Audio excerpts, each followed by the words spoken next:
Beer has been banned, stolen, frozen, brewed in dirty equipment, and drunk by monks as a meal replacement. Here's every craft beer explained. American Pale Ale. Ken Grossman built his first brewery in Chico, California in 1980, with $50,000 in loans and a pile of used dairy equipment. When he tried to brew his flagship Pale Ale, batch after batch came out wrong and got poured down the drain. The brewery was nearly finished before a version finally worked, and then 90% of the people who tasted it immediately said, "No thanks," because nothing like it existed yet. The whole thing was rescued by a Safeway buyer whose daughter kept seeing it at bars near the local college. He stocked it on supermarket shelves, and Sierra Nevada Pale Ale, first brewed in late 1980, released in early 1981, became the beer that told an entire generation craft beer was real. The hop behind its flavor had nearly the same story. The Cascade hop was developed by the government in 1956 and spent years getting rejected by every major brewery in America. Too fruity. Too weird. Doesn't taste like European hops, so nobody wanted it. Then a disease wiped out hop farms across Germany, American supplies dried up, and suddenly Cascade was the only option. Fritz Maytag grabbed it for Liberty Ale in 1975. Grossman used it for Pale Ale. The hop nobody wanted for 20 years became the defining flavor of American craft beer. Sometimes being overlooked is just early. IPA. The story most people know about IPA isn't quite right. The popular version says a London brewer named George Hodgson invented a super strong, extra hoppy beer in the late 1700s, specifically designed to survive the 4-month sea voyage to India. When historians dug through the actual shipping records, they found that regular porters and pale ales had been making that same trip just fine since at least 1711. A sailor on one of Captain Cook's voyages even wrote that a barrel of porter opened in the South Pacific after a full year at sea was still, quote, excellently good. Hodgson mattered, but not because of a secret recipe. His brewery was right next to the docks where the India-bound ships loaded up, and he let captains buy beer on 18 months of credit. Location and a good deal. That's what won him the market. The style evolved over decades of trade and brewing knowledge and got a major boost from the town of Burton-upon-Trent, where the local water, naturally packed with minerals, gave the beer a crisper, sharper edge than anything brewed elsewhere. American craft brewers eventually split IPA into two completely different beers. IPA in the West Coast is dry, bitter, and crystal clear. IPA in New England is soft, thick, hazy, and tasting like a fruit smoothie with alcohol in it. Same 3 letters, completely different experience. Hefeweizen. In 1516, the rulers of Bavaria passed a law saying beer could only be made from barley, hops, and water. Then, within a few years, they quietly made an exception for themselves. The nobility loved wheat beer too much to quit, so they handed a special brewing license to a favored family and kept the wheat beer flowing at court. When that family eventually died out without an heir, the Duke took the license back, set up royal wheat beer breweries across Bavaria, and made it illegal for any inn to buy wheat beer from anyone but the crown. The state ran that business for nearly 2 centuries, and the profits helped fund the government through wartime. The banana and clove taste Hefeweizen is famous for isn't from any recipe ingredient. It comes entirely from the yeast. The same grain and hops fermented with a regular yeast strain would taste like nothing in particular. Belgian wit beer starts from a similar place, but adds coriander and dried orange peel. That style almost vanished completely when its last producer closed in 1957. A milkman named Pierre Celis brought it back by brewing the recipe from memory in a stable behind his home, and eventually took it all the way to America. One man, one stable, one beer style, saved. Saison. Saison was invented to solve a problem. Farmers in the French-speaking part of southern Belgium needed to keep harvest workers going through brutal summer days when clean water was scarce. So they brewed a batch of low-alcohol beer each winter and stored it to last through the season. The alcohol stayed around 3%. Workers were drinking several liters a day, and you can't have people swinging scythes while drunk. It was basically safe hydration with a very small kick. After World War II, running water and refrigerators made it irrelevant, and the style nearly disappeared. By the 1980s, a single brewery called DuPont was the only major producer left, and Saison was less than 5% of what they made. The owner was close to dropping it entirely. Then American craft brewers discovered it in the 2000s and turned it into something unrecognizable: complex, fizzy, 6 to 8% alcohol. The beer farmhands drank by the liter to stay hydrated is now a $15 craft bottle. The yeast is notoriously fussy, stalls easily, needs warmth to finish, and has given generations of brewers headaches. Most working class origin, most demanding yeast. Make that make sense. Stout. Stout didn't start as its own style. It was just a label for a stronger version of porter, a stout porter, which is why they taste so similar. The turning point came in 1817 when an engineer named Daniel Wheeler invented a malt roaster based on coffee roasting technology. Before that, maltsters dried grain over open fire, which scorched it unevenly and left a harsh bitterness in the beer. Wheeler's drum-heated grain slowly and precisely, creating clean dark malt with chocolate and coffee flavor, and none of the burn. Guinness rebuilt their recipe around it, and by 1828 had created what the world now calls dry Irish stout. The black color is a small amount of dark roasted barley. The creamy texture isn't from thickness, it's nitrogen gas.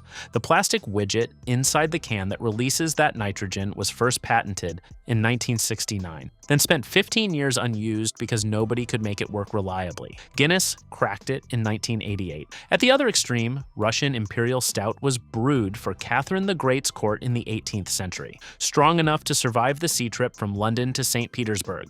It wasn't strong because of the cold. The Russian royal court just wanted the most powerful beer that existed, lambic. This is the only beer in the world that's intentionally fermented in dirty equipment. Lambic is made near Brussels, and there's no yeast added by the brewer at all. Fresh, hot wort goes into a wide, shallow copper pan called a coolship. The windows and vents open to the night air, and wild yeast and bacteria from outside drift in and do the fermenting. Over 120 different wild species have been found in a single batch. The walls, wooden beams, and barrels of a lambic brewery are coated in decades of built-up wild culture. If a brewer ever scrubbed the place clean, they'd destroy the exact combination of organisms that makes their beer taste the way it does. So they never clean it, on purpose. Lambic can only be made in the cooler months, late September through late April, because summer air is full of the wrong kinds of bacteria that would ruin a batch before the good stuff had a chance. Locals even have a word for a ruined summer batch. The beer then ferments in oak barrels for 2 to 3 years. Gueuze is made by blending young and old lambics. Live yeasts in the young batch create natural carbonation inside the sealed bottle. It earned its nickname, the Champagne of Belgium. A bottle stored right can keep improving for 20 years. Pilsner. Lager gets its name from the German word for storage. These beers sit in the cold for weeks after brewing, which strips out the rough edges and makes them clean and easy to drink. The Pilsner started with a protest. In 1838, the people of Plzeň, in what's now the Czech Republic, were so fed up with their terrible local beer that they hauled 36 barrels into the town square and publicly dumped every drop in front of the town hall. It worked. The town built a new brewery and brought in a Bavarian brewer named Joseph Groll, who showed up in 1842 with 3 things the region wasn't using: soft local water, spicy Saaz hops, and a pale malt that produced a clear golden color nobody there had ever seen in a glass. The results spread across Europe within a generation and is now the most copied beer style in human history. Groll went home to Bavaria and died without much recognition. His father reportedly described him as the rudest man in all of Bavaria. Probably accurate. Didn't stop him from accidentally inventing the template for every golden lager on earth. American lager. When German immigrants started brewing lager in the United States in the 1800s, they hit a problem. American barley had much more protein than European grain, which made the beer cloudy and heavy. The fix was swapping some barley for corn and rice, which cleared the beer up and gave it a light, crisp finish. Beer enthusiasts have been calling that a shortcut for over a century. What that argument misses is that it was a practical solution to a real problem. The grain available in America simply behaved differently. Adolphus Busch also figured out how to bottle beer so it stayed fresh across a continent, which is a big reason this became the global standard. Adolphus and his father-in-law Eberhard Anheuser launched Budweiser in 1876. Budweiser is one of the world's top-selling beers today. Märzen.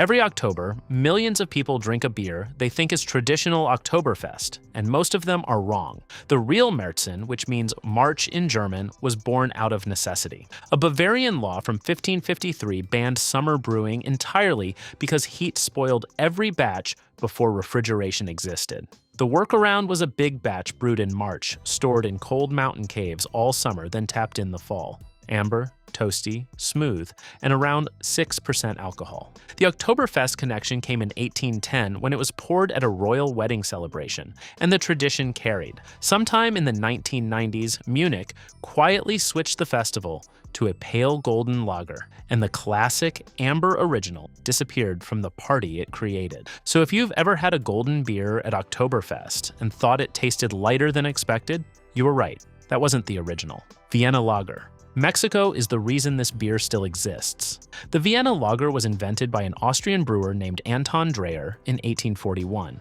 Copper-colored, toasty, malty, around 5% alcohol, and it dominated Central Europe for decades. Then World War I disrupted brewing across the continent, tastes shifted toward lighter styles, and the Vienna Lager started disappearing. The only reason it survived is that Austrian brewers had brought the recipe to Mexico in the 1860s, when an Austrian archduke named Maximilian briefly ruled the country. The style embedded itself into Mexican brewing and never left. The toasty, amber character in some of the most iconic Mexican beers today is a direct inheritance from a recipe that went extinct in the country that created it. Dunkel. Dunkel means dark, and this was the original Bavarian lager, the one that existed long before the pale golden styles the country became famous for. Dark color makes people expect something heavy and bitter. A Dunkel ignores that expectation completely. It's smooth, easy, and gently sweet, with caramel and a hint of chocolate, all sitting around 5% alcohol. This was just what beer was in Bavaria for hundreds of years. The shift to pale lager wasn't driven by any improvement in quality. It was a trend, a reaction to the novelty of the Pilsner spreading from Bohemia. The Dunkel didn't disappear because it got worse. It got eclipsed by something that looked more exciting. It's still there, still the same, still waiting for people to find it. Schwarzbier. Schwarzbier means black beer, and it looks exactly like that, nearly as dark as a stout, which sets up every expectation of something thick and heavy. Then it surprises you. A Schwarzbier is light, smooth, and easy to drink, with just a faint roasted edge at the finish, usually around 5% alcohol. It looks intense and drinks like something easy. That gap between appearance and reality is the whole point.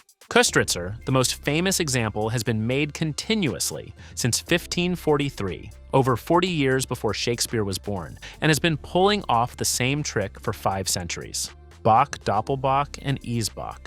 The name Bock is a mistake nobody corrected. The style came from the German town of Einbeck, but the Bavarian dialect turned Einbeck into something that sounded like Einbach, a billy goat. The name stuck, the goat became the mascot, and it's still on labels today. Munich monks then made a stronger version called Doppelbock to get through Lent, when fasting rules meant no solid food. They called it liquid bread. The original was named Salvator, meaning savior, and nearly every Doppelbock still ends in ater as a tribute to those monks. Then someone froze one. Since water freezes before alcohol, pulling out the ice left behind something more concentrated and significantly stronger, 9 to 14% alcohol. That's an Eisbock. The traditional story says a worker in Kulmbach left barrels outside by accident on a cold night and discovered it. Historians are skeptical, but the technique works exactly as claimed. And that's every craft beer worth knowing. 15 styles, 2 families, and enough history to make you insufferable at a bar. The next one you open will never taste quite the same.